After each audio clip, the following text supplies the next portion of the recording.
دھکے والی پٹپٹی. پھر ہمارے پاس جب پیسہ آیا تو ہم نے پھر وہ GTO 110 بھی خریدی. ایسا نہیں ہے کہ وہ پٹپٹی بھی گھومتے رہے. تو جب یہ تو پھر تو اس لیے ہم لوگوں کے مسائل غربت نہیں ہے، ناشکری ہے. آپ نے ایک فرض کیا ہوا ہے کہ میں نے اس لیول تک جانا ہے. میں نے ابے کیوں فرض کر کے بیٹھا ہوا ہے؟ تو محنت ضرور کر. اللہ دے دے ٹھیک ہے، نہیں دے تو جو ہے اس پہ سمجھو کہ بہت دیا اللہ نے ہمیں. اور اس سے انسان کی صحت اچھی ہوتی ہے، خوش رہتا ہے تو اور اچھی ہو جاتی ہے صحت، ہر چیز کو انجوائے کرتا ہے. اور جو آدمی بیچارہ دولت کی ٹینشن لے کے بیٹھا، وہ کمبخت دولت بھی اس کے کام کی نہیں ہوتی، اس کو ہر وقت ٹینشنیں کھائی جا رہی ہوتی ہیں. تو خوش رہنا سیکھو بھائی. خوش وہی رہے گا جو کہے گا میرے پاس میری حیثیت سے زیادہ اللہ نے مجھے دیا ہے. جو یہ جس کے دماغ میں کانسیپٹ آ گیا نا، تو وہ خوش رہے گا. اور جو یہ سمجھنے لگا کہ میری ضرورت اتنی ہے، اللہ دے کم رہا ہے مجھے، تو پھر ٹینشن میں جاؤ گے. تو پراپرٹی کو ٹینشن نہ بناؤ، ذاتی گاڑی کو ٹینشن. بولو پیسہ کمانا نہ چھوڑ دو، پہلے ہی مرے ہوئے لوگ ہیں اور مر جائیں گے. ایسا نہ ہو میری موٹیویشن سے آپ سمجھے پیسہ غریب لوگ ہیں، ملک کا بیڑا غرق ہو رہا ہے. لوگوں کے پاس پیسہ آئے گا تو ملک کو بھی فائدہ ہوگا. پیسہ کوشش کرو ڈالر میں کماؤ. پاکستانی کرنسی میں پیسہ کمانے کا زکات دینی چاہیے ایسے آدمی کو جو یعنی کرنسی میں پیسہ کما رہا ہے. تو پیسہ کماؤ ڈالر میں. ہم تو لوگوں کو ترغیب دیتے ہیں باہر سے پیسہ لے کر آؤ. تبھی میں لوگوں کو کہتا ہوں یوٹیوب چینل بناؤ، ولاگنگ کرو، کچھ بھی کرو. ابھی تو میرا ایونٹ تو اسلام آباد میں یہی تو ترغیب دینے کے لیے تھا کہ یہ جو یوٹیوب ہے نا، بہترین جو یوٹیوب کی ارننگ کے جو حرام ہونے کے لوگ کہتے ہیں نا حرام ہے، اس پہ تو میں کئی دفعہ دلائل دے چکا ہوں. لوگ کہتے ہیں احتیاط والے پہلو پر عمل کریں اگر حلال حرام میں بہتر. بھائی احتیاط والے پہلو پر اگر آپ عمل کر رہے ہو تو دوسری احتیاط چھوٹ رہی ہے. اب یہ جو یوٹیوب ہے، سوشل میڈیا ہے، یہ ریمیڈنس لانے کا ایک بہت بڑا ذریعہ ہے. اگر آپ اسی کو حرام قرار دے دیا، ایک تو خالص حرام ہے، وہ تو کبھی بھی حلال نہیں ہو سکتا. لیکن اگر گنجائش کا پہلو نکل رہا ہے تو لوگوں کو دینا چاہیے. اس لیے کہ ریمیڈنس جتنا زیادہ ملک میں ابھی آئے گا وہ یوٹیوب فیس بک کے ذریعے آئے گا. جتنا اس کے ذریعے آ رہا ہے کسی اور ذریعے سے نہیں آ رہا. اس سے آپ کا ملک تھوڑا سا تو اسٹیبل ہوگا نا، آپ کا کنٹری. اس پہ لوگ ہمیں کہتے ہیں اصل میں اپنے چینل ہے نا اس لیے یوٹیوب کی ارننگ حلال ہے. جب ہمارا چینل نہیں تھا تب ہم نے یوٹیوب کی ارننگ کو حلال ہونے کا فتویٰ دیا تھا 2014 میں. اس وقت ہمیں پتہ ہی نہیں تھا یوٹیوب چینل ہوتا کیا ہے. پتہ تو اب بھی نہیں ہے کیونکہ ابھی بھی ہمارا چینل کسی اور نے بنایا ہے. لیکن اس وقت تو پتہ ہی نہیں تھا کہ اس میں کوئی سورس آف انکم بھی ہے، کچھ بھی نہیں پتا تھا اس بارے میں. تو اس وقت ہم نے جائز ہونے کا فتویٰ اسی وجہ سے دیا تھا کہ بھائی اس میں دونوں پہلو نکل رہے ہیں، لیکن جائز ہونے والے پہلو کو ترجیح دی جائے گی. کیونکہ اصل جو یوٹیوب سے آپ کو ارننگ ملتی ہے وہ پروڈکٹ کو پروموٹ کرنے کی ملتی ہے. اس میں جو لڑکیاں آ رہی ہیں وہ ایک اضافی چیز ہے، پیسے اس کے نہیں مل رہے. جیسے موبائل کی دکان پہ آپ لڑکی کو بٹھا دو تو بٹھانا غلط کام ہے. آپ نے اگر خود بٹھایا ہو، کسی اور نے بٹھایا تو وہ آپ کو گنا بھی نہیں ملے گا اس کا. تو یوٹیوب ہمارے مشورے سے تھوڑی لا رہا ہوتا ہے وہ اشتہار میں لڑکیوں کو. تو آپ نے اگر موبائل کی دکان پہ لڑکی بٹھا دی ہے تو لڑکی بٹھانا غلط عمل ہے، لیکن اس سے آپ کی ارننگ تھوڑی حرام ہو جائے گی کیونکہ لڑکی دیکھنے کے پیسے تھوڑی لوگ دے رہے ہیں نا. آپ کو نہیں آ رہی سمجھ میں میرا خیال ہے. اب دیکھو آج کل لوگ کیا بڑی غیر اخلاقی حرکت کر رہے ہیں کہ ان کی دکان چل نہیں رہی ہوتی تو کسی حسینہ کو لا کے بٹھا دیتے ہیں موبائل شاپ پہ. آپ کو پتا ہے قوم ٹھرکی ہے، شادیاں وادیاں تو کرتی نہیں ہے، تو کہیں سے بھی ان کو اسمیل آ جائے نا کسی لڑکی کی تو وہاں پہنچ جاتے ہیں. وہاں بیٹھو داڑھی مونچھوں والا عجیب سا بغلیں بال بڑے ہوئے اس کے وہ بیٹھا ہوا ہے وہاں پہ، اور ایک میں کوئی حسینہ بیٹھی ہوئی ہے موبائل بیچ رہی ہے. تو کراؤڈ کدھر، ٹھرکیوں کا کراؤڈ کدھر جاتا ہے؟ کہتے ہیں چلو موبائل ملا نہ ملا اس بہانے کسی انٹی سے بات کا موقع مل جائے گا، تو وہاں چلے جاتے ہیں. موبائل بھی اس بہانے بک جاتا ہے. تو یہ غیر اخلاقی حرکت ہے نا. لیکن کوئی مفتی یہ نہیں کہے گا کہ وہ جو موبائل فروخت ہوا ہے اس کی ارننگ حرام ہو گئی ہے، اس لیے کہ ارننگ اس لڑکی سے بات چیت یا بدنظری کی نہیں ہے. اس کو جو پیسے مل رہے ہیں وہ اس موبائل کے عوض میں پیسے مل رہے ہیں. تو یہ عمل غلط ہے کہ آپ لوگوں کو غلط طریقے سے کھینچ کے لا رہے ہو، لیکن اس سے ارننگ حرام نہیں ہوگی. اور یہ بھی عمل جب غلط ہے جب آپ نے کیا ہو. تو یوٹیوب پہ جو مونیٹائزیشن کے بعد آپ کو پیسے ملتے ہیں وہ کمپنیوں کی پروڈکٹ کو پروموٹ کرنے کے پیسے ملتے ہیں. وہ پروموٹ کرنے کے لیے لڑکیوں کو بھی بیچ میں گھسیڑ دیتے ہیں وہ. تو یہ غلط کر رہے ہیں. لیکن یہ آپ غلط نہیں کر رہے، یہ کون غلط کر رہا ہے؟ یہ گوگل غلط کر رہا ہے. تو گوگل ہمارے پاس ہوتا تو ہم نہیں کرنے دیتے اس کو. تو یہ آپ کے اختیار میں تھوڑی ہے. اس کی مثال ہے آپ نے کرائے پہ کسی کو دکان دے دی موبائل بیچنے کے لیے. آپ نے کہا بھائی مجھے اتنا رینٹ چاہیے، اس نے لڑکی لے جا کے بٹھا دی.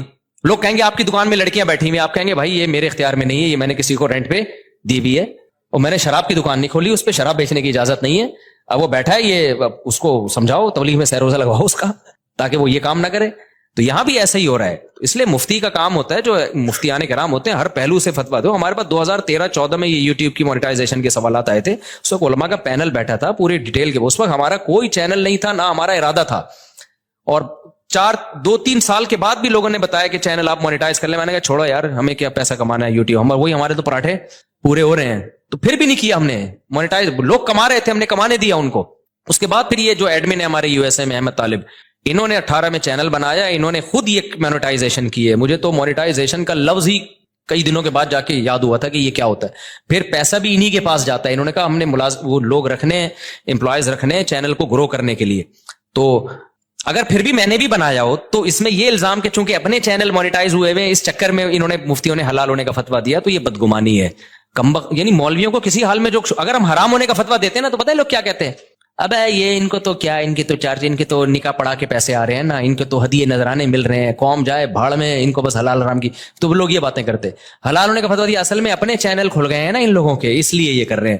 تو وہی ہے ملامتی فرقہ ہے مولوی تو کسی حال میں. اور کچھ مولوی ایسے ہوتے بھی ہیں, 2 نمبر بھی ہوتے ہیں, لیکن ہمارے ہاں جو فتویٰ دیا گیا ہے وہ اس کسی لالچ کی بیس پہ نہیں دیا گیا. اور میں اور مزید آپ کو ایک احتیاط, ہم نے فتویٰ دیا اس کی مونیٹائزیشن کے جواز کا, لیکن جب ہمارے ایڈمن احمد بھائی نے میرے چینل کو مونیٹائز کیا ہے نا, تو میں نے کہا اس میں میں دوسرے علماء سے بھی فتویٰ لوں گا, اپنے بارے میں میں اور احتیاط کروں گا.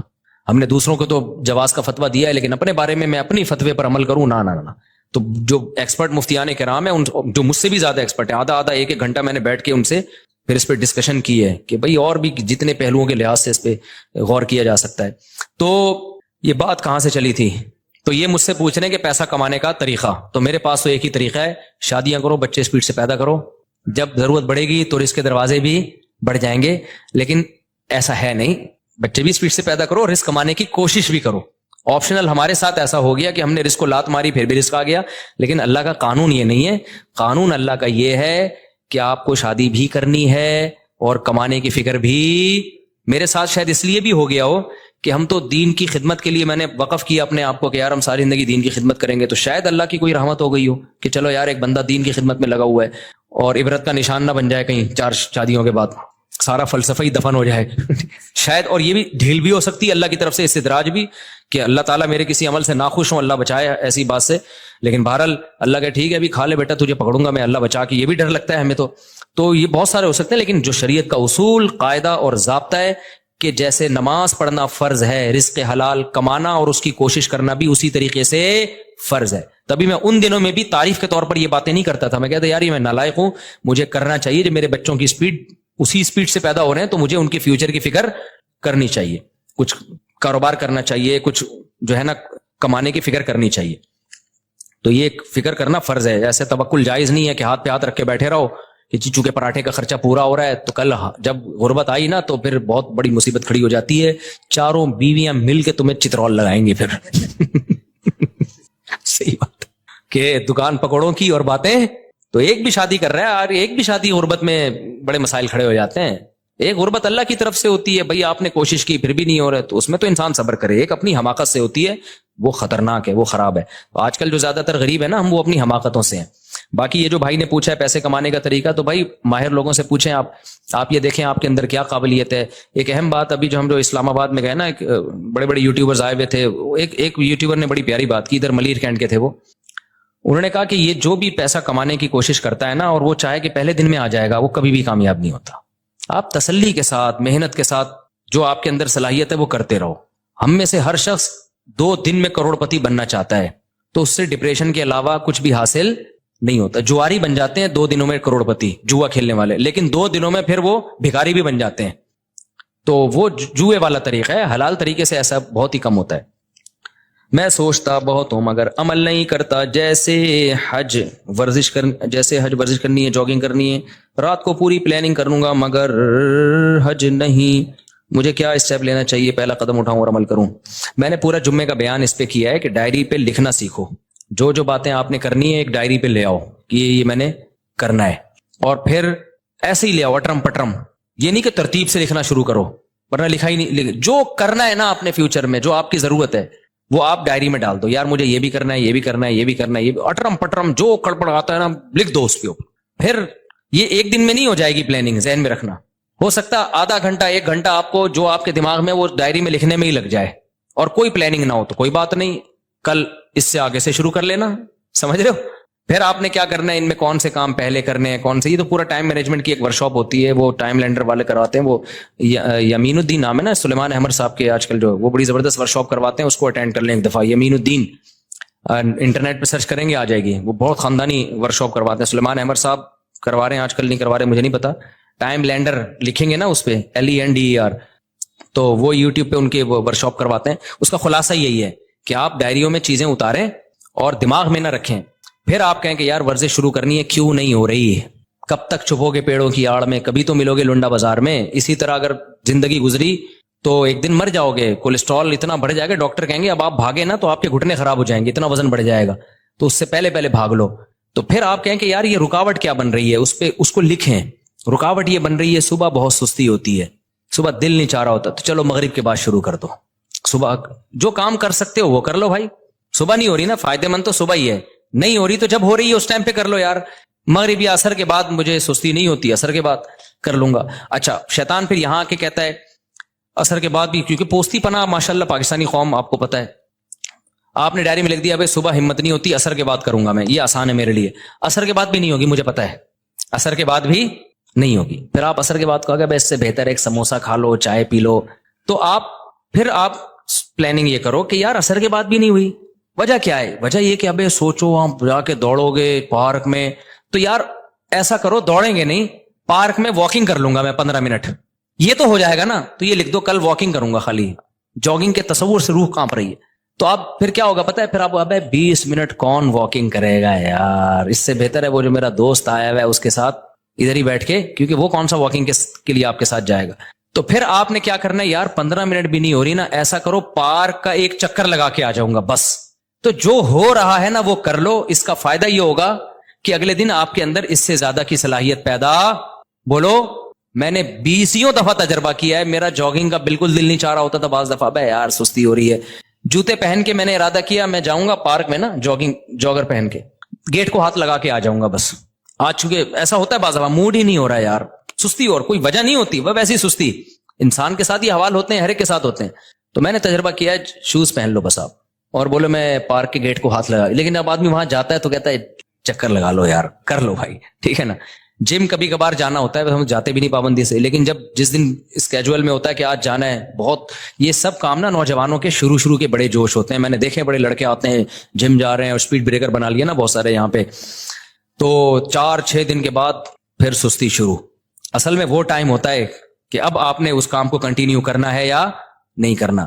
تو زیادہ کے چکر میں تھوڑا مت چھوڑو, تھوڑا سا کرو گے تو آپ کو وہی موٹیویشن مل جائے گی. کئی دفعہ ایسے ہوا ہے, میں جم گیا, میں نے کہا بس ایک دفعہ نا وہ یوں پلی کھینچ کے آ جاؤں گا میں, آج ہمت نہیں ہو رہی. لیکن جب آدمی جاتا ہے تو آدمی کہتا ہے یار پراپر پوری ایکسرسائز کرو جو آپ کا معمول ہے. تو سستی کا علاج یہ ہے کہ شیطان آپ کو بیوقوف بناتا ہے کہ یہ کام بہت مشکل ہے. آپ شیطان کو ٹوپی کراؤ, آپ بولو میں کون سا پورا کام کر رہا ہوں بھائی, میں تو گیٹ کو ہاتھ لگا کے واپس آ رہا ہوں. بچپن میں گھنٹی بجا کے بھاگ جاتے تھے نا, تو پارک کی گیٹ کو ہاتھ لگا کے واپس آ جائیں گے.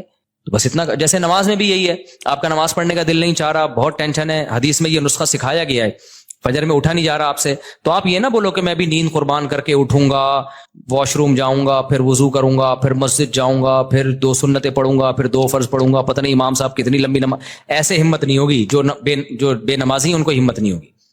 آپ کی رات کو آنکھ کھلی, آپ کو شیطان ٹوپی کرائے گا, اب اتنا نیک بن گیا تو اس سردی میں تو جائے گا یار, وضو کرے گا, پھر یہ وہ, اب چھوڑ یار.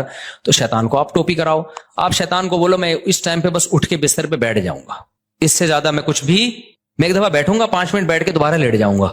تو جب 5 منٹ بیٹھ جاؤ گے پھر شیطان کہتا ہے لیٹ جا نا تو نے تو 5 منٹ کا بولا تھا. تو آپ نے شیطان کو ٹوپی کرانی ہے. آپ نے شیطان کو بولنا ہے, اردو میں بات کرو شیطان سے. شیطان کو آپ نے بولنا ہے کہ یار جب اٹھ ہی گیا ہوں تو واش روم جانے میں کیا جا رہا ہے, تھوڑا ریسٹ ریلیکس ہو جاؤں گا. عام طور پر صبح کے وقت تھوڑی بہت پیشاب کی حاجت ہر ایک کو ہوتی ہے عام طور پر, نہیں تو یار جا رہا ہوں واش روم کو نلکے کا ہاتھ لگا کے آ جاؤں گا. تو آپ ایک دفعہ واش روم سے فارغ ہو کے آ جاؤ. پھر شیطان کہے لیٹ جانا, تو میں لیٹ رہا ہوں, صرف وضو کروں گا, وضو کر کے لیٹ جاؤں گا بس, اور کچھ نہیں کرنا میں نے. میں آپ کو یقین سے کہوں آپ صرف وضو کرو, اس کے بعد آپ بالکل فریش. بولو گے یار وضو بھی ایک دم. شیطان مایوس ہونے لگتا ہے. شیطان بولتا ہے بھائی اتنی ٹوپیاں مجھے آج تک کسی نے نہیں کرائی ہیں, کہیں اور جا کے دال گلاؤ, یہ بندہ بہت ڈھیٹ ہے. آپ جب وضو کر لو گے نا فریش ہو جاتا ہے آدمی. حدیث میں آتا ہے 3 گریں شیطان لگا دیتا ہے, تو وضو کے بعد تیسری گرہ بھی کھل جاتی ہے, فریش ہو جاتا ہے. پھر آدمی آتا ہے اور شکر ادا کرتا ہے یار کتنا اچھا کام میں نے کیا, زندگی میں پہلی دفعہ میں نے کسی اچھے کام سے دن کی ابتدا کی ہے.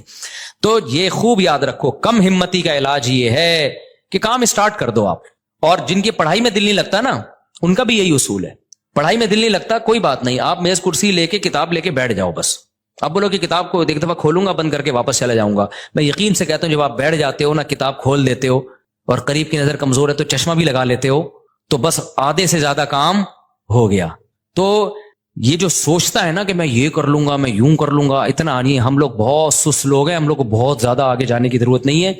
آپ پلان بڑے بناؤ, لیکن اس کی جو کام کی ابتدا ہوگی نا وہ اسی سے ہوگی. جاگنگ نہیں ہوتی واکنگ کر لو, واکنگ نہیں ہوتی پارک کے گیٹ کو ہاتھ لگا کے واپس آ جایا کرو روزانہ, لیکن اس کو پابندی کرو. پھر یہ بھی نہیں ہوتا تو تھوڑا سا گلی میں یوں تھوڑا سا نکلے, پارک کی طرف جا کے واپس آ گئے. یہ بھی نہیں ہوتا تو شرم سے ڈوب کے مر جاؤ. پھر آپ چھوڑ دو کہ آپ دنیا میں کچھ کرو گے, صحیح ہے نا. پھر بہتر ہے چلو میں پانی لو اور ڈوب کے مر جاؤ اس میں, کیونکہ اتنے سست ہوتے ہیں نا. وہی مجھے یاد آتا ہے, ایک بچہ بڑا سست تھا, ابا بیزار آ گئے یار, کمبخت کوئی کام کرتا ہی نہیں ہے. تو ابا ایک مشین لے آئے. ابا نے کہا بیٹا میں نے تیرے کام آسان کر دیے, بٹن دبائے گا جو کام کہے گا وہ ہو جائے گا. بٹن دبا دیا روٹی آ جائے گی, بٹن دبا دیا کپڑے آ جائیں گے. وہ بچہ کہتا ابا بٹن کون دبائے گا, بٹن دبانے کے لیے ایک الگ مشین لے کر آؤ. تو یہ چل رہا ہے مارکیٹ میں. بس جلدی مسائل ختم کر دوں میں. مفتی صاحب سب سے پہلے السلام علیکم, ایزی پیسہ جائز کیش میں لون لینا جائز ہے یا نہیں؟ دیکھو ایزی پیسہ یا جائز کیش میں جو آپ لون لینا, ہاں وہ جو لون لیتے ہیں نا وہ لون نہیں ہوتا, وہ آپ کو فری وہ کالز دی جاتی ہیں جس کے جو مہنگی کر کے دی جاتی ہیں, اس کو وہ لون سے تعبیر کرتے ہیں کہ آپ 100 روپے کا بیلنس ڈلوا لیں. حالانکہ بیلنس نہیں آتا, 100 روپے میں جتنے کال کے یونٹ ملنے چاہیے نا, جو 80 روپے میں ملنے چاہیے وہ 100 روپے میں مہنگا کر کے دے رہے ہوتے ہیں آپ کو. تو یہ لون نہیں ہے, لون تو کوئی پیسہ دے رہا ہو نا, یہ پیسہ تھوڑی, یہ تو آپ کو کالز بیچ رہے ہیں, مہنگی کر کے بھیج رہے ہیں آپ کو کالز کے یونٹ, کیونکہ چیز ہمیشہ کیش پہ سستی ہوتی ہے اور کریڈٹ پہ مہنگی ہوتی ہے. تو یہ جائز ہے, اس میں کوئی حرج نہیں ہے, وہ لون نہیں ہے. ہم نے ہر طرح سے اپنے بھائی کو سمجھا دیا کہ کام کرو, صلواتیں بھی بہت سنائی, وہ آپ کے بیان میں موجود ہیں, ان کی اصلاح کر دیں, کام کر لیں, بیوی بچوں کی ذمہ داری اٹھا لیں. جب وہ کسی کام کے نہیں تھے ان کی شادی کیوں کرائی؟ یہ بھی تو بڑا مسئلہ ہے نا. جب بندہ کچھ کر کے ہی نہیں دے رہا, آپ اپنی ذمہ داری پہ شادی کرا لو گے تو اس کو جو موٹیویشن ایک ملتی کہ یار میں اچھا کماؤں گا تو اچھا رشتہ ملے گا, وہ موٹیویشن بھی گئی, تو اور سست ہو جائے گا. آپ جو بھی بیٹھے ہوئے ہیں معذرت کے ساتھ, تو ہمیشہ شادی کرائیں, اپنے خرچے پہ بھی کرائیں, لیکن اس بچے کی جو آپ کو لگے کہ یہ کچھ کرے گا, کہ اسٹائل سے لگ رہا ہے کہ کچھ, یہی نہیں کہ صرف 16 بچے پیدا کرے گا یہ کیونکہ لوگ کہہ رہے ہیں کہ آج آپ کیا کام کریں گے, بھائی آپ میں 18 بچے پیدا کر کے دکھاؤں گا.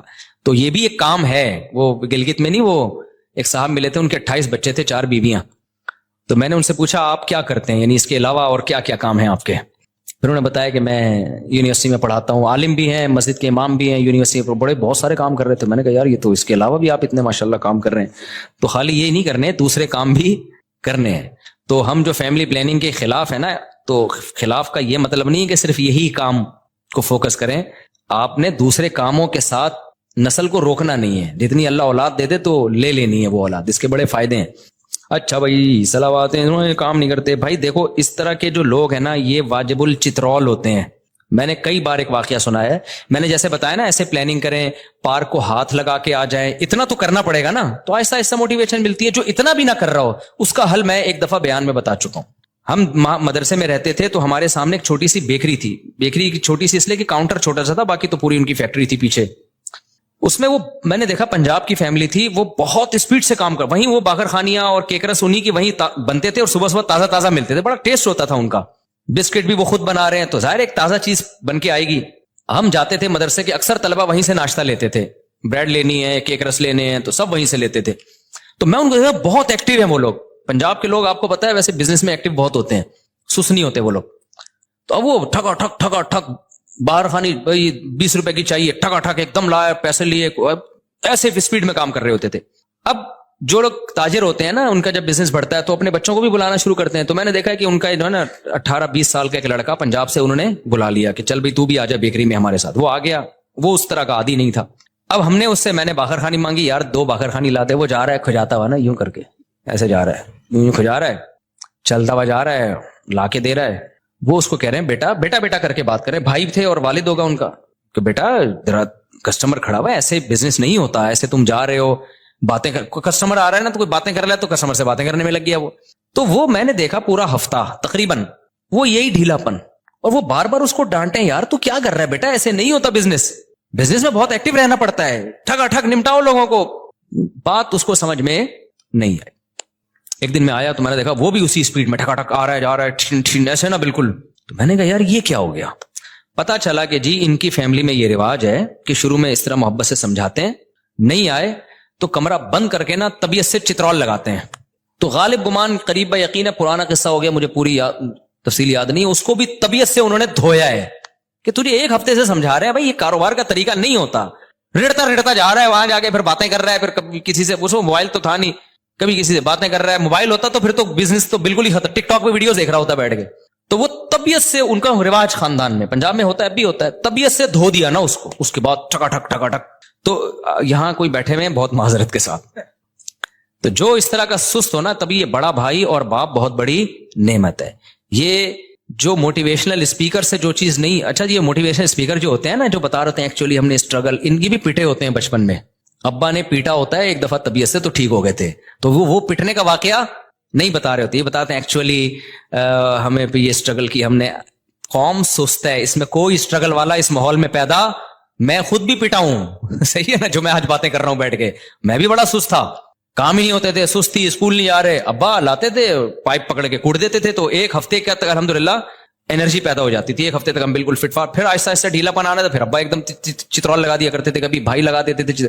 مجھ سے تو ٹی کی ڈنڈی نہیں لکھی جاتی تھی اوپر, میں نے ایک واقعہ سنایا نا, میں انگلش میں ایک ورڈ لکھ رہا ہوں تو اتنی سستی سے لکھتا تھا. سستی اصل میں بائی نیچر سستی نہیں تھی, مجھے کھیل کود کا دل چاہتا تھا, پڑھائی میں سستی تھی, میرا دل چاہتا تھا ادھر بھاگنے دوڑنے میں ہم لگے, تو میں نے ٹی لکھا ہے سستی میں, اوپر کا نا وہ ڈنڈی نہیں ڈالی, یہ والی, خالی یہ والی ڈنڈی ڈالی. تو ایسے میں لکھ رہا ہوں اور اوپر سے ڈنڈیاں چھوڑ رہا ہوں, تو مجھے یاد ہے ایک زوردار چماٹا آیا نا, غیبی چماٹا آیا, ایک دم میں ہل گیا. تو میرے بڑے بھائی نے لگایا تھا تھپڑ, انہوں نے بولا یار تم اتنا کیا لکھو, تمیز سے تو لکھو, ٹی کی ڈنڈی تو ڈالو. اس کے بعد سے آج تک اس واقعے کو, میرا خیال ہے یہ 80s کا واقعہ, میں بہت چھوٹا تھا اس وقت, 87 یا 88 کی بات ہوگی, 88 بہت ونس اپون اے ٹائم, اتنا پرانا تو میں لگ بھی نہیں رہوں گا آپ کو, تو 88 کی بات ہوگی. اس کے بعد سے آج تک سب کچھ بھول سکتا ہوں. جب میں ٹی میرے بھائی بھی یہ واقعہ بھول گئے ہوں گے, جب بھی میں ٹی لکھتا ہوں نا, اوپر کی ڈنڈی آج تک میں نے کبھی نہیں چھوڑی.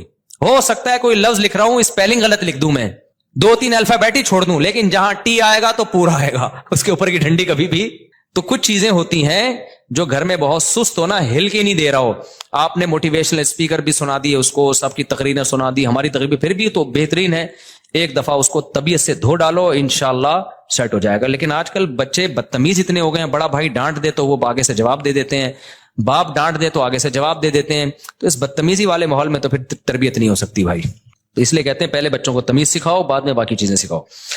ہر طرح بھائی کو سمجھایا, وہ بھائی بیچارہ اللہ خیر کرے. آپ نے پچھلے جمعے میں کہا تھا میں پہلے خود کو اسٹیبل کرنے کا ہدف بناؤ, پھر بعد میں ماں باپ کو حج کروانا. اگر ایسا کریں گے تو اس سال حج کا سیزن چلا جائے گا, تو چلا جائے بھائی. ایک صاحب نے مجھ سے پوچھا کہ میرے پاس پیسے نہیں ہیں, تو میں ہدف ایک ویژن بنا رہا ہوں کہ ماں باپ کو حج کراؤں. ان کو میں نے کہا تھا آپ غلط چیز کو ویژن بنا رہے ہو, آپ ویژن بناؤ کہ میں پہلے اسٹیبل ہو جاؤں, میں پیسہ کما لوں. تو اس کے طریقے, جب پیسہ آئے گا تو پھر آپ نے دیکھنا ہے کہ اب آنے کے بعد کیا کیا کرنا ہے. اب کیونکہ اگر آپ نے حج کو ویژن بنایا اور آپ کے پاس پیسہ آیا اور آپ نے حج میں خرچ کر دیا, تو ہو سکتا ہے اس سے زیادہ ضروری چیزیں رہ جائیں. کل آپ لوگوں کے سامنے بھیک مانگ رہے ہو, حج تو حاجی تو ہو گئے آپ, تو پہلے تو ایک اسٹیبل تو ہو جاؤ نا. غریب آدمی پہ حج تھوڑی فرض ہے, اب غریب آدمی پلاننگ کر رہا ہو حج کی, تو پلاننگ میں پہلے یہ دیکھنا ہے کہ الاہم فالاہم, حج ہے ہر ایک پہ فرض. اگر ہر ایک پہ فرض ہوتا نا پھر آپ بناتے, یا جن پہ فرض ہو گیا وہ تو ضرور پلاننگ کریں حج کی, لیکن جن پہ حج فرض ہی نہیں ہے. ہمارے ایک جاننے والے ہیں, غریب آدمی, مجھے پتا ہے, بیچارے کی تھوڑی سی تنخواہ ہے اور ابھی اس کی عمر ہے آگے ترقی کرنے کی.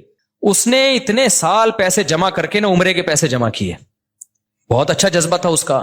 میں نے کہا دیکھو آپ ابھی ایک غریب آدمی ہو اور آپ کی ابھی شادی ہوگی, آپ کے آگے اولاد ہوگی, اتنی مشکل سے آپ نے یہ پیسہ جمع کیا. عمرہ کرنا یقیناً بہت بڑی عبادت ہے, لیکن جتنی گنجائش ہے اس حساب سے آپ پلاننگ کرو نا. آپ تہجد میں کچھ فوکس کر لو, آپ کچھ صدقہ خیرات کر لو. عمرہ تو مالدار لوگوں کا کام ہے.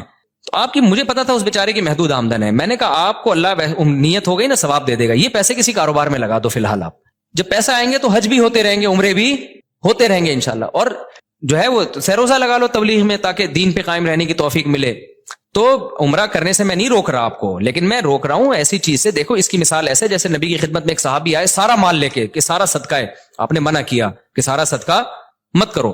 اب اشکال ہوا لوگوں کو, ابو بکر کا تو سارا مال قبول کر لیا. بھائی ابو بکر کا جو توکل ہے وہ لیول اور ہے, اور ہر ایک کا لیول توکل کا ابو بکر جیسا نہیں ہوتا.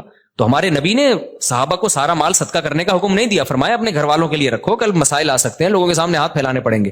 اب آپ کی ارننگ بہت تھوڑی سی تھی, آپ نے اتنے پیسے جمع کر کے عمرے پہ خرچ کر لیے سارے, اس کے بعد کل آپ کے پاس حالات ایسے آ گئے, آپ لوگوں سے بھیک مانگتے پھر رہے ہو, تو عمرہ فرض تو نہیں ہے نا. تو اس لیے میں نے ان کو منع کیا. اب کوئی ہو سکتا ہے کوئی میری وہ بات کو سن کے بولے یار مفتی صاحب عمرے سے روک رہے ہیں لوگوں کو. عمرے سے نہیں روک رہے, ہمیں پتہ ہے اس بیچارے کی ابھی کم عمری ہے, یہ جذبہ اس کا اچھا ہے, لیکن اس میں وہ فقہی بصیرت نہیں ہے. کل اس کے حالات, کل ماں باپ اتنے تانے دیتے ہیں, آج آپ کے پاس پیسے نہیں ہے تو ماں باپ کی آنکھوں کا تارا بھی وہی ہے, تہجد میں دعائیں بھی اس بچے کے لیے ہوں گی جو پیسے کما کے لا رہا ہو. تو فرض ہوتا ہے نا, پھر تو کرنا ہی کرنا ہے. جب فرض نہیں ہے تو نوافل پہ وہ پیسہ خرچ کرے جس کے پاس اضافی پیسہ ہو, پھر وہ کرے. پھر آپ حج جب فرض ہو جائے تو حج تو کرنا ہی کرنا ہے. تو جن کے پاس کچھ مالی گنجائش ہے وہ تو حج کی پلاننگ کریں. جو کھانے کو مسائل چل رہے ہیں, غربت مہنگائی ہے, تو پھر حج کی پلاننگ کے بجائے آپ پیسہ کمانے کی پلاننگ کر لو. ایک واقعہ سنا کے ہی میں بات ختم کرتا ہوں. مجھے یاد ہے ہمارے ایک دوست تھے, ان کا بیوی سے بڑا جھگڑا چل رہا تھا. وہ میرے استاذ کے پاس آئے, انہوں نے کہا میں چاہتا ہوں اپنی بیگم کو حج کرا دوں تاکہ بیگم کا مجھ پر, میرا اور بیگم پر ایک احسان ہو جائے گا, تو ہو سکتا ہے تعلقات اچھے ہو جائیں. انہوں نے کہا بھائی اگر تعلقات اچھے کرانے کے لیے بیگم کو حج کرا رہے ہو نا, تو حج کے بجائے پراپرٹی لے کے بیگم کو گفٹ کر دو, اس سے بہت اچھے تعلقات ہو جائیں گے. اتنی نیک بیگمات آج کل مارکیٹ میں شارٹ چل رہی ہیں ٹھیک ہے نا, کہ حج کرنے سے وہ زیادہ خوش کس سے ہوگی کہ مجھے پراپرٹی مل گئی. ہاں اتنی مہنگی پراپرٹی کہ بیگم کے پاس جانے گا, بیگم پہ حج فرض ہو جائے تو وہ تو پھر ایک الگ بات ہے نا, پھر تو وہ بیگم کو واجب ہو جائے گا کہ بیچ کے حج کرے وہ, یعنی اس سے تھوڑی سستی ہو. تو میں بیٹھا تھا, میں نے کہا اس کا حج کا اچھا ویژن تھا, لیکن کتنے بڑے بزرگ اس کو روک کس سے رہیں گے, تمہارا مقصد کیا ہے, تعلقات اچھے کرانا نا. تو بیگم کو حج کرا کے آج کل اتنے اچھے وہ ہوتے ہیں, لیکن بہت نیک بیگمیں ہونی چاہیے اس کے لیے. ورنہ آج کل بیگم کہتی ہے ہمیں گولڈ بنا کے دے دو, ہمیں کوئی پراپرٹی لے کے دے دو, تو تعلقات اچھے اس سے ہوں گے. اور جب ایک دم اچھے تعلقات ہو جائیں گے نا, پھر حج پہ جاؤ گے تو وہاں بھی آپ کے ساتھ اچھا گزارا ہوگا. بھی پھڈے ویسے ہی چل رہے ہیں, حج پہ لے گیا نا تو یہ تعلقات, حج پہ تو تعلقات اتنی ٹینشن ہوتی ہے اور تعلقات خراب ہونے کا خطرہ ہوتا ہے.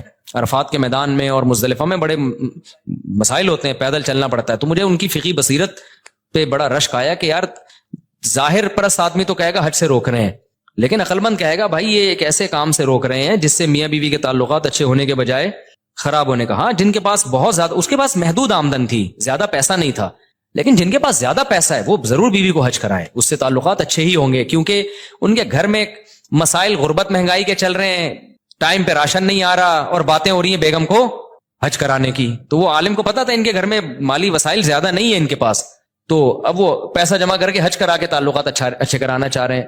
تو ظاہر ہے وہ تو جب دوبارہ حج کے بعد آئیں گے, جب ٹماٹر کے پیسے نہیں ہوں گے سارے, تو آپ نے حج پہ لگا دیے, بھنڈی کے پیسے نہیں ہوں گے تو اور لڑائیاں ہوں گی. بیگم کہے گی حج گیا ایک طرف, بھائی مجھے کھلا بھائی تو اس لیے جو محدود آمدن جن لوگوں کی ہے تو وہ ایسی پلاننگ نہ کریں, وہ پہلے آمدن بڑھائیں. جب آمدن آ جائے گی تو پھر اس میں کہیں کہ یار سب سے پہلے کس کو فوکس کرنا ہے, حج کو, اللہ کے گھر کی زیارت کو. میرے ساتھ اللہ کا کتنا بڑا احسان ہے, میری اب دنیا میں ٹریولنگ شروع ہوئی, میں نے اللہ سے دعا مانگی اللہ سب سے پہلا بیرون ملک سفر میرا بیت اللہ کا ہو.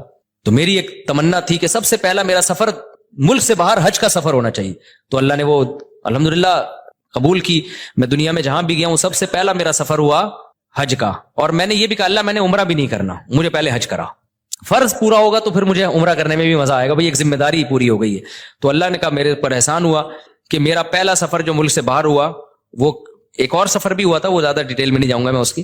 تو جو آفیشلی جو سفر ہوتا ہے نا وہ ہوا میرا, وہ حج کا سفر ہوا. تو میں نے کہا اب دنیا میں جاؤں, پہلی دفعہ آدمی جائے کہاں بھائی ملک سے باہر نکلے تو اللہ کے گھر کی زیارت کے لیے.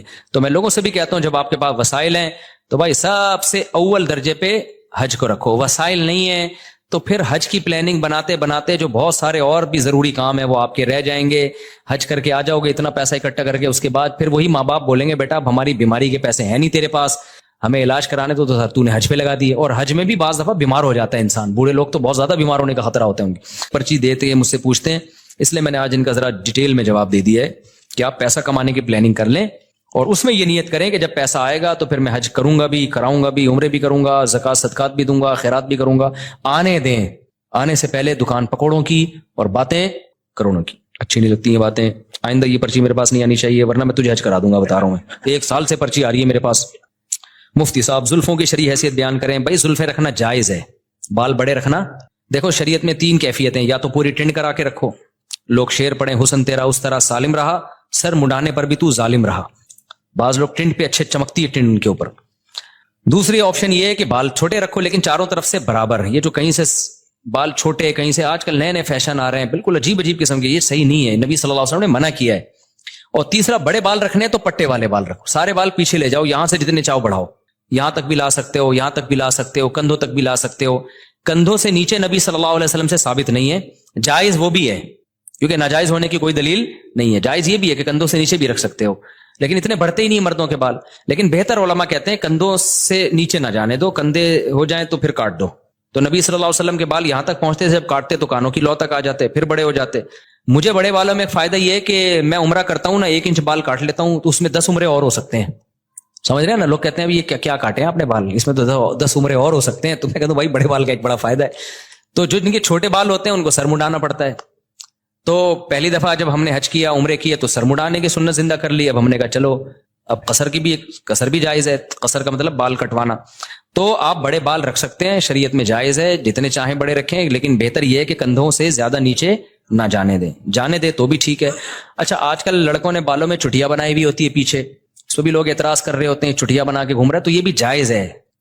فقہاء نے صدیوں پہلے مسئلہ لکھا ہے کہ عورت اگر چٹیا بنا کے غسل کرے گی تو غسل ہو جائے گا, چٹیا کھولنے کی ضرورت نہیں ہے. کسی مرد کے بڑے بالوں اور اس نے بالوں کو جوڑا بنایا ہوا ہو تو وہ اگر فرض غسل کرے گا تو اس کو وہ جوڑے کو کھولنا پڑے گا. تو بنانا جائز تھا تبھی تو علماء نے لکھا نا. تو اگر آپ کے بڑے بال ہو گئے ہیں, میرے تو اب رہے نہیں بال, 4 شادیوں کی وجہ سے نا تھوڑے سے رہ گئے. اس عمر میں یہ بھی غنیمت ہے. میرے تو جب آپ اگر 10 سال پہلے بال دیکھ لیتے بہت ہی گھنے بال اور یہاں تک پہنچے ہوئے تھے. تو 4 کی وجہ سے نہیں, عمر کا بھی ایک دخل ہوتا ہے اس میں. تو جتنے بڑے بال رکھ لو آپ, لیکن بہتر کیا ہے کانوں کی لو تک لاؤ, جب یہاں تک آ جائیں تو پھر کاٹ کے چھوٹے کر دو, اس طرح سے. تو ہر جائز کام کرنے کا نہیں ہوتا. آپ کو جو سوٹ, اصل میں اللہ تعالیٰ چاہتے ہیں زینت کو پسند کرتے ہیں. حدیث میں آتا ہے ان اللہ جمیل یحب الجمال, اللہ جمیل ہے, جمال کو پسند کرتا ہے. تو جو آپ پہ سوٹ کر رہا ہے وہ کام کرو. شریعت نے خامخواہ کی پابندیاں نہیں لگائی ہیں. جو آپ کو اچھا لگ رہا ہے وہ کام کرو یار, بس دیکھنے میں اچھے لگو آپ. آڑے ترچھے بال نہ کاٹ دو کہ یہاں سے وہ جو چوہا نہیں ہوتا کانٹوں والا, وہ کس بال یوں اٹھے ہوئے ہوتے ہیں اور یہاں سے گنجے ہوئے ہوتے ہیں, یہ سب جائز نہیں ہے. تو نارملی جو آپ پہ جو لیے اچھا لگ رہا ہے وہ رکھو بھائی. اچھا بھائی, مفتی صاحب اگر کیا کہتے ہیں اسلام قبول کرنے سے پہلے ہاتھ یا جسم پر کیا بنایا ہوا ہے, ٹیٹو بنایا ہوا ہو تو اسلام اچھا قبول کرنے کے بعد اس کو کیا مٹانا لازمی ہوتا ہے؟ جی لازمی ہوتا ہے اگر ممکن ہو. اگر ممکن نہیں ہے تو پھر چھوڑ دو. یہ ٹیٹو بنوانا حرام ہے, ناجائز ہے. نبی صلی اللہ علیہ وسلم کی صحیح حدیث موجود ہے, آپ نے لعنت فرمائی ہے جسم گندوانے پر. لیکن اب کر لیا آپ نے کام تو توبہ کر لو. اب توبہ کر لو, اب ہٹوا سکتے ہو تو ہٹا دو, نہیں تو چھوڑ دو اس کو. بس اب جو کام ہونا تھا ہو گیا, ریورس نہیں ہو سکتا. وہ میں نے سنا ہے کہ جہاں فرض ادا کرے وہاں سنت نہیں ہو جاتی ہے. بھائی جہاں چاہو سنت پڑھ لو, بہتر ہے اس جگہ سے تھوڑا سا ہٹ جاؤ. کیا نکاح کے بعد جتنے دن رخصتی میں تاخیر ہو تو کیا ہر دن گناہ ملتا ہے؟ نہیں ملتا بھائی. آپ کی بیوی ہے, ڈراپ شپنگ میں یہی ہوتا ہے, سودا ہو جاتا ہے, ڈیلیوری جو بعض 2 دن بعد ہو رہی ہوتی, 3 دن بعد. تو ایسے ہی نکاح میں بیگم آپ کے نام ہو گئی, اب ڈیلیوری آپ اپنی انڈرسٹینڈنگ سے آپ کی جب چاہیں رکھ لیں آپ. کیا خیال ہے؟ وہ آپ کے پراٹھوں پہ ڈیپینڈ کرتا ہے کہ آپ ڈیلی کتنے انڈے پراٹھے ہضم کرتے ہیں. تو جو جتنے زیادہ ہضم کرتے ہیں وہ چاہتے ہیں جلد سے جلد ڈیلیوری ہو, اور جو دھنیا پودینے پہ چل رہے ہیں وہ کہتے ہیں نہ ہی ہو تو بہتر ہے. 2 سال 3 سال پتہ نہیں بیٹھتے کیسے ہیں یہ لوگ. میں تو حیران ہوں یار, اللہ نے بیوی کو اتنا اٹریکٹیو بنایا ہے مرد کے لیے, عورت کو, کہ کیسے 1 سال رخصتیوں میں تاخیر کرتے ہیں لیکن ہماری سمجھ سے بالاتر ہے بھائی. آدمی کا جب ظاہر ایک جگہ نکاح ہو گیا, اس کی بیوی بن گئی, وہ تو اگر مرد کا بچہ ہوگا تو ہر وقت کھوپڑی کہاں جائے گی؟ ادھر ہی گھومے گی یار. میری بیگم ہے, حلال ہے میرے لیے. تو اب یہ لوگوں کے دلوں کے حالات تو اللہ ہی جانتا ہے. ہائے ہائے ہائے, خوراکیں ٹائٹ کر لو, 4 شادیاں بھی سمجھ میں آ جائیں گی, اسلام بھی سمجھ میں آ جائے گا, اور جلدی رخصتی جو شریعت نے حکم دیا وہ بھی سمجھ میں آ جائے گا. خوراک کٹ کے چھوڑ دو تو سب چیزیں سمجھ میں آ جائیں گی. اب دیکھو, میں ایک جگہ بیٹھا ہوا, میں نے 4 شادیوں میں بیان کیا, ایک بوڑھے میاں آئے, وہ بہت بحث کی مجھ سے. انہوں نے اتنی بحث کی نا کہ چپ ہی نہیں ہو رہے تھے. تو ایک اور بوڑھے آئے, انہوں نے کہا بھائی دیکھو اب یہ بوڑھے ہو گئے مفتی صاحب, اب ان کی سمجھ میں نہیں آئے گا, یہ جوان کی سمجھ میں آئے گا. اس لیے بہت سے بوڑھے تو مجھ سے ملتے ہیں, کہتے ہیں مفتی صاحب کاش آپ 20 سال پہلے ہمیں مل جاتے یار, بہت لیٹ ملے ہو آپ. لیکن بہت سے بوڑھے دیکھنے میں بوڑھے لگتے ہیں, حقیقت میں بوڑھے نہیں ہوتے. میں نے واقعہ سنایا تھا نا اپنے استاد شیخ کے اس والد کا, 80 سال میں انہوں نے نکاح کیا, اولاد بھی ہوئی. تو ان کے ریلیٹیو مجھے ملے, مفتی, انہوں نے کہا مفتی صاحب 80 سال میں نہیں 90 سال میں نکاح ہوا تھا. تو کریکشن کر لیں, 80 میں نہیں بلکہ ان کا نکاح 90 سال کی عمر میں ہوا تھا, اور ان کے الحمدللہ اولاد بھی ہوئی ہے. تو خوراک اور یہ جو اپنی باڈی کا جو جسم کی مینٹیننس کا بڑا خیال کرتے ہیں نا, صحت کو مینٹین رکھتے ہیں, بعض دفعہ 100 سال جیتے ہیں وہ لوگ. اور دوسری بات یہ جو میں نے مفتی عتیق الرحمان شہید رحمۃ اللہ علیہ کا واقعہ سنایا تھا, آج عصر کے بعد ان کے بیٹے سے میری ملاقات ہوئی. میں نے ان کے والد کا واقعہ سنایا تھا نا, مفتی عتیق الرحمان شہید رحمۃ اللہ علیہ, جو درس قرآن دیتے تھے, شہید ہو گئے تھے. تو 6 مہینے بعد ان کی قبر کھولی تو ان کی جسم بھی سلامت تھا اور ان کے جسم سے خوشبو آ رہی تھی. کرامتوں کے واقعات میں نے بتایا تھا نا, کچھ واقعات ہم نے بھی سنے بھی ہیں, کچھ دیکھے بھی ہیں. تو اور میں نے کہا ان کو ان کی جگہ سے شفٹ کیا جا رہا تھا. تو آج ان کے بیٹے سے کئی سالوں کے بعد میری ملاقات ہوئی. انہوں نے کہا مصعب آپ نے بیان جو سنایا ہے نا وہ واقعہ ایسے نہیں ہے, آپ کو تھوڑی بھول ہوئی ہے. شفٹ نہیں کر رہے تھے ہم قبر, بلکہ سیلاب کی وجہ سے قبر کھل گئی تھی, تو جو ان کی جو قبر کی سلیبیں وہ ٹوٹ گئی تھی, تو قبر ریپیئر کر رہے تھے. تو ایک کریکشن تو یہ کر لیں کہ وہ میت کو وہاں سے ٹرانسفر نہیں کر رہے تھے بلکہ قبر کو ریپیئر کر رہے تھے. دوسری بات انہوں نے کہا 6 مہینے بعد ہم نے قبر نہیں کھولی تھی, 13 مہینے کے بعد ہم نے قبر کھولی تھی. تو باڈی بھی بالکل سلامت تھی اور خون سے خوشبو آ رہی تھی, اور بھائی کے جسم پہ جو تھوڑا سا خون لگ گیا نا ان کا میت کو سیٹ کرنے میں, وہ پھر 4-5 دن تک ہاتھ دھونے کے بعد بھی خوشبو آتی رہی ہے. اور اس کا تو میں بھی گواہ ہوں شہیدوں کے خون کی خوشبو کا. میں نے ایک شہید کی میت کو صرف یوں ٹچ کیا تھا یہاں پیشانی پہ, تو میرے ہاتھ سے بہت دیر تک بہت اچھی خوشبو آتی رہی ہے. اور وہ شہید کے جو روئی رکھی ہوئی تھی نا چاروں طرف, وہ روئی میں گھر لے کر آ گیا تھا 1 ہفتے تک, حالانکہ اس پہ خون کا نشان بھی نہیں تھا. 1 ہفتے تک اس روئی سے خوشبو آتی رہی ہے. وہ خوشبو نہیں تھی جو آپ عطر میں لگاتے ہیں, کیونکہ میں نے شہیدوں کے خون کی خوشبو سونگی بھی ہے, تو سب کی سیم ہوتی ہے, وہ ایک ہی جیسی ہوتی ہے وہ. تو یہ کرامت ہے اللہ کی طرف سے ہوتا ہے. تو انہوں نے بتایا کہ وہ 13 جو ہے نا 13 مہینوں تک تھا, آپ نے 6 مہینے کہہ کے یہ غلط. تو کہتے ہیں پھر ہمارا یہ ارادہ ہوا تھا کہ میڈیا کی ٹیم کو بلائیں, لوگوں نے ہمیں کہا کہ بلاؤ ان کی ویڈیو بناؤ اور دیکھو. تو کہتے ہیں پھر ہم نے کہا یہ نہیں, ہم نہیں یہ کام کریں گے, بس جو ایک اللہ کا معاملہ تھا ہو گیا یہ, ٹھیک ہے نا. تو یہ کریکشن کر لیں کہ وہ جو 80 سال کے بزرگ تھے نا, جنہوں نے شادی کی تھی, دوسری شادی کی تھی اور ان کے اولاد ہوئی تھی, تو وہ 80 کے نہیں تھے, وہ کتنے کے تھے, 90 کے تھے. میرے نانا کا انتقال بہت لمبا سوال ہے بھائی, اتنے میں ہم لوگ کا انتقال ہو جائے گا پورا سوال پڑھتے پڑھتے. نانا کا انتقال تو ہو گیا, اب ہمارا کیوں انتقال کر رہو, اتنے لمبے سوال دارالفتہ میں جمع کرا دیا کرو, اتنا لمبا سوال ہے. مفتی صاحب ابرار کے لیے دعا کریں, دل سے دعا ہے جی اللہ ابرار کو ابرار بنا دے. ابرار بر کی جمع ہے, بر نیک آدمی کو کہتے ہیں. مفتی صاحب کراچی اجتماع سے پہلے خدمت کی فضیلت, بھائی خدمت تو تواضع پیدا ہوتی ہے, جتنا آپ کسی کام میں حصہ ڈالیں گے تو آپ کے لیے صدقہ جاریہ بنے گا. میری بیوی اکثر مجھ سے لڑتی ہے مگر لال بیگ سے بہت ڈرتی ہے. جب بھی کچن میں لال بیگ آ جاتا ہے تو مجھے ہوٹل سے کھانا لانا پڑتا ہے. لال بیگ مجھ سے کہتا ہے کہ میں کہ تجھ سے بہتر ہوں, کم از کم تیری بیوی مجھ سے ڈرتی تو ہے. تو جیب میں لال بیگ رکھ کے گھوما کرو پھر, تاکہ بیگم ڈرتی رہا کرے. ایک مشہور یوٹیوبر نے ہے, اس نے شغل لگانے کی, ابے یار یہ نہیں, لوگوں کے وہ مشہور یوٹیوبر کا اس نے لکھا, اس نے یہ کیا, تو میں بتاؤں گا تو سب سمجھ جائیں گے کس کی بات ہو رہی. شخصیتوں پہ نہیں نام لے کے رد کرنا چاہیے, یہ اصلاح کا قطعاً صحیح طریقہ نہیں ہے. جب آپ نے اصلاح کرنی ہے, آپ نے کسی بندے کا نام لے کے کہہ دیا کہ یہ یوٹیوب پہ آ کے یہ کر رہا ہے, تو اصلاح تھوڑی ہوگی, تو آپ نے بے عزتی کر دی اس کی سب کے سامنے. تو وہ تو میں ایک جنرلی ایک بات کرتا ہوں بھائی, ولاگ آپ بنائیں ضرور, میں تو کہہ رہا ہوں کہ یار یوٹیوب پہ چینل کو مونیٹائز کرو تاکہ باہر سے پیسہ آئے پاکستان میں, ڈالر میں. دیکھو جو جن کے پاس یوٹیوب کی ارننگ آ رہی ہے نا, یہ فیس بک کی یا ٹک ٹاک پہ چھچور بنانا کرو, جائز چیزیں بھی ٹک ٹاک پہ آ سکتی ہیں, کام کی چیزیں ڈالو ٹک ٹاک پہ, مزاح بھی ڈال دو, کوئی مسئلہ نہیں ہے. لوگ ڈپریشن میں ہوتے ہیں, کوئی ابھی کل میں اتنا تھکا ہوا تھا نا